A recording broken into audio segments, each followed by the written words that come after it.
We went on a ride-along with Border Patrol near McAllen, Texas, to see what it's like to work at the busiest sector of the U.S.-Mexico border. Oh, they just finished apprehending 2. Thousands of people are detained daily. In the hot and humid southern Texas weather, many show symptoms of illness and injury. You'll encounter some injuries to, say, like twisted ankles, broken legs, a lot of dehydration. So try to cool them down, try to give them basic, it'll be like water electrolytes. Sometimes you have to start an IV. In this case, there were helicopters, K-9 units, and about 15 agents from various agencies chasing about 10 people.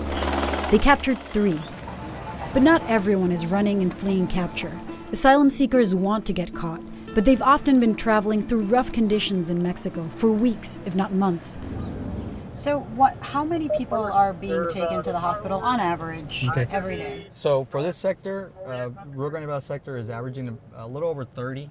30 people a day? Yes. That's about 130 of the 2,000-mile stretch. The total number along the entire border is around 80 people a day. During the last fiscal year, just over 500,000 people were detained by Customs and Border Protection along the border. This fiscal year, with 2 months to go, the number is over 860,000. Detention centers are overcrowded and lack the proper conditions to prevent illness from worsening and spreading. These videos, provided by Customs and Border Protection, don't show the whole story.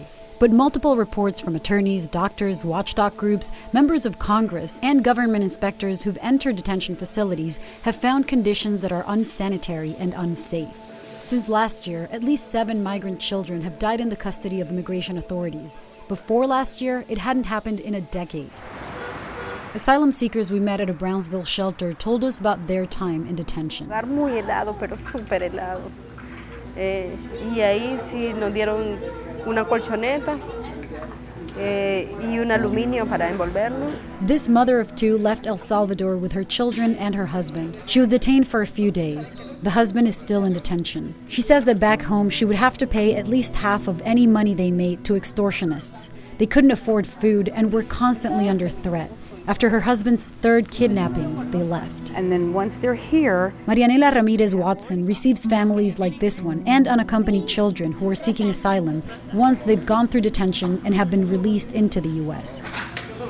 We receive the people that have legally been released by CPB or ICE.